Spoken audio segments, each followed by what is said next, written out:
बिस्मिल्लाहिर्रहमानिर्रहीम। प्यारे बच्चों, आज की कहानी का उन्वान है भुने हुए मुर्गे।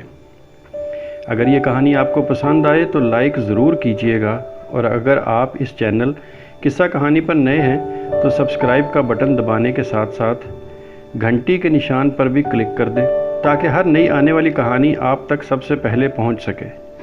तो फिर आइए शुरू करते हैं आज की कहानी। प्यारे बच्चों, किसी गांव में एक औरत रहा करती थी। वो बहुत पेटू थी, हर वक्त खाती रहती, उसे भूख बहुत लगती थी। जो ही कोई खाने वाली चीज़ उसको नज़र आती, उसकी राल टपकने लगती, और जब तक वो सारा खाना अपने पेट में ना उतार लेती उसको चैन ना आता। खाना पकाते वक्त वो नमक मिर्च चखने के बहाने पूरी हंडिया ही खा जाती। खाना खाने के बाद वो घूमने फिरने बाहर निकल जाती, खेतों बागों और जंगल में घूमती रहती, इधर उधर फिरती, अटकेलियाँ करती रहती। थक हार कर जब घर वापस आती तो फिर उसे भूख सताने लगती और वो खाने को कुछ तलाश करने लगती। एक रोज़ उसके शौहर ने उसे कहा, आज शाम कुछ मेहमान हमारे घर दावत पर आ रहे हैं, उनके खाने के लिए 2 मुर्ग कोयलों पर भून देना। जी बेहतर, बीवी ने जवाब दिया, और अपने घर के अकबी सेहन में पाले हुए परिंदों में से 2 मोटे ताज़े मुर्ग पकड़े, उनको ज़िबा किया, खाल उतारी, साफ़ किया, मिर्च मसाला लगाया और भूनने के लिए लोहे की सीहों में परोकर दहकते हुए कोयलों पर रख दिया। थोड़ी देर तक मुर्ग पकने लगे, उनके गोश्त की रंगत बदलने लगी और वो सुनहरी होने लगे। शाम का वक्त होने को था, मगर अभी तक मेहमान नहीं पहुँचे थे। जब वक्त गुजरने लगा तो बीवी ने शौहर से पूछा, अभी तक मेहमान नहीं पहुँचे मगर मुर्गे पककर तैयार हो चुके हैं, क्या मैं उनको आग से उतार दूं? अगर उनको फ़ौरन ना खाया गया तो वो ठंडे होकर बेमज़ा हो जाएंगे, क्योंकि अब वो पक कर मुकम्मल तैयार हो चुके हैं। उसकी बात सुनकर शौहर ने कुछ सोचा, फिर कहने लगा, तुम ठीक कहती हो, मेरा ख्याल है मैं खुद जाकर मेहमानों को लेकर आता हूँ। जो ही उसका शौहर घर से बाहर निकला, बीवी ने गुस्से से मुर्गों की तरफ देखा और सोचने लगी, यहाँ आग के पास खड़े खड़े तो मैं पसीने में नहा जाऊंगी, और मुझे प्यास भी लग रही है, खुदा जाने मेहमान कब आएंगे। ये सोचते हुए वो पानी का प्याला भरकर पीने लगी। आज हलाफे मामूल उसने मुर्ग भूनते हुए उनको बिल्कुल भी नहीं चखा था, और अब उसे भूख भी महसूस हो रही थी। पानी पीने के बाद वो वापस आई और मुर्गों को दोबारा पकाने लगी। भुने हुए मुर्गों से भीनी भीनी खुशबू उठ रही थी। वो सोचने लगी, कहीं मुर्गों पर लगे मसाले में कोई कसर बाकी न रह गई हो, इसलिए बेहतर है मैं उसको चख लूँ।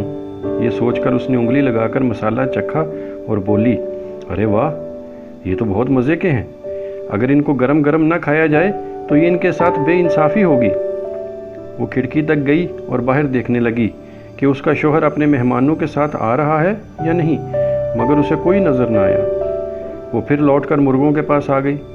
उसने देखा कि एक मुर्गा एक तरफ से जलने लगा है। अरे, इस मुर्गे का एक कंधा तो पककर जलने लगा है, बेहतर है कि मैं इसको खा लूं, वरना ये पूरी तरह जल जाएगा, वो अपने आप से कहने लगी। और फिर वो हिस्सा काट कर खा गई। उसे वो बहुत लजीज लगा। वो फिर सोचने लगी कि ये मुर्गा एक कंधे के साथ तो अजीब सा लगेगा, क्यों ना दूसरा भी खा लूँ, ताकि ये दोनों तरफ से बराबर हो जाए। ये सोचकर उसने दूसरा कंधा भी काटा और उसे भी खा गई, ताकि उसके शौहर को इसका इल्म ना होने पाए। जब वो दोनों कंधे खा चुकी, वो एक बार फिर अपनी शौहर की राह देखने खिड़की तक गई, मगर उसे कोई नज़र ना आया। थोड़ी देर इंतज़ार के बाद उसने सोचा, हो सकता है वो सब खाना खाने कहीं और चले गए हों और अब यहाँ ना आए। बेहतर है मैं बाकी का मुर्गा भी खा ही जाऊँ, क्योंकि मुझे बहुत भूख लग रही है। ये सोचकर वो पलटी और बावर्ची खाने में आकर पहला मुर्गा डकार लिए बगैर खा गई। उसकी हड्डियां तक उसने चबा डाली।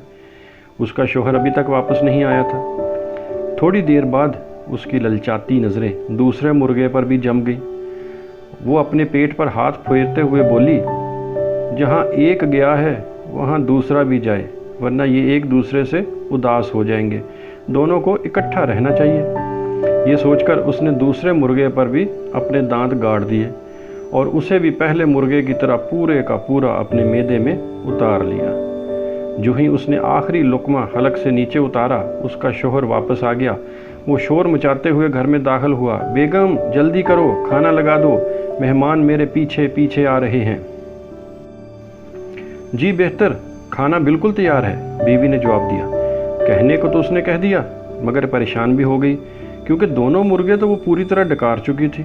मगर फिर फौरन एक तरकीब उसके चालाक जहन में आ गई। उसने मेज़ पर तश्तरियाँ, प्याले और दूसरे बर्तन सजा दिए। एक बड़ा सा चाकू मुर्गे का गोश्त काटने के लिए भी साथ रख दिया। वो चाकू उसके शौहर ने जल्दी से उठाया और उसे फर्श पर रगड़ रगड़ कर तेज़ करने लगा, ताकि मुर्गे आसानी से कट सके। इसी दौरान में मेहमान भी आन पहुँचे और उन्होंने नहायत मुहज़्ज़बाना अंदाज में दरवाज़े पर दस्तक दी। बीवी लपक कर गई और दरवाज़ा खोल दिया। मेहमानों को देखते ही उसने अपने होंठों पर उंगली रखते हुए उन्हें चुप रहने का इशारा किया और सरगोशी के अंदाज में बोली, खामोश रहो, कुछ बोलना मत और फौरन यहाँ से वापस भाग जाओ। अगर मेरे शौहर ने तुम्हें देख लिया तो तुम्हारी खैर नहीं। उसने तुम्हें शाम के खाने पर बुलाया था, लेकिन तुम लोग देर से आए हो, इसलिए उसको तुम पर बहुत गुस्सा है। अब वो तुम्हें इस गलती की सज़ा देने के लिए तुम दोनों के कान काटना चाहता है।